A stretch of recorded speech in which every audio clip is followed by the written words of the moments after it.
श्रीरामपूर शहरामध्ये हाजी बंटी जागीरदार यांच्यावर गोळीबार करणारे 2 आरोपी पोलिसांच्या ताब्यात।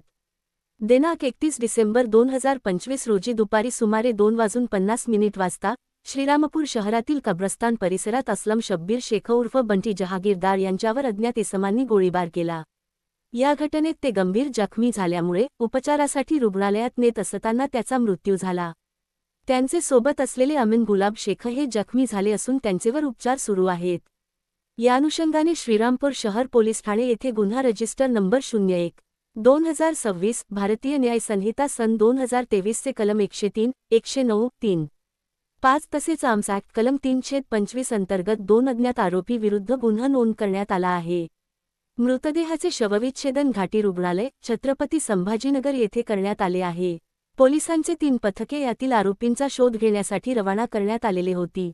रात्री उशिरा या गुन्ह्यातील दोन्ही आरोपी ताब्यात घेतले आहेत। त्यांनी गुन्ह्याची कबुली दिलेली असून दोघांनाही सदर गुन्ह्यात अटक करण्यात आलेली आहे। आरोपींची नावे खालीलप्रमाणे आहेत: 1 कृष्णा अरुण शिनगारे वय 23 वर्षे, 2 रवींद्र गौतम निकाळजे वय 23 वर्षे। गुन्ह्याच्या अनुषंगाने आरोपींकडे सखोल विचारपूस करण्यात येत आहे। गुन्ह्यात वापरलेले शस्त्र आरोपींनी कोठून आणली, गुन्ह्याचा प्लॅन कसा केला, गुन्ह्यामध्ये अन्य कोणी आरोपी सामील आहेत किंवा कसे व गुन्हा करण्यामागे नेमके कारण काय, या बाबींचा पोलीस सखोल तपास करत आहे।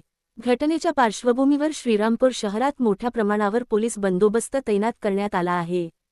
सोशल मीडियावर देखील पोलिसांचे बारकाईने लक्ष असून कोणीही घटनेसंबंधाने आक्षेपार्ह वा आपत्तीजनक पोस्ट शेअर केल्यास वा घटनेबाबत कोणीही चुकीची माहिती प्रसारित केल्यास किंवा अफवा पसरविल्यास त्यांचेवर देखील पोलिसांकडून कारवाई करण्यात येईल। सध्या श्रीरामपूर शहरामध्ये मोठ्या प्रमाणावर पोलीस बंदोबस्त नेमण्यात आलेला आहे। SRPFच्या 2 कंपन्या सुद्धा तैनात करण्यात आलेल्या आहे। लोकन्याय न्यूज चॅनलसाठी विशेष प्रतिनिधी राजेंद्र सूर्यवंशी।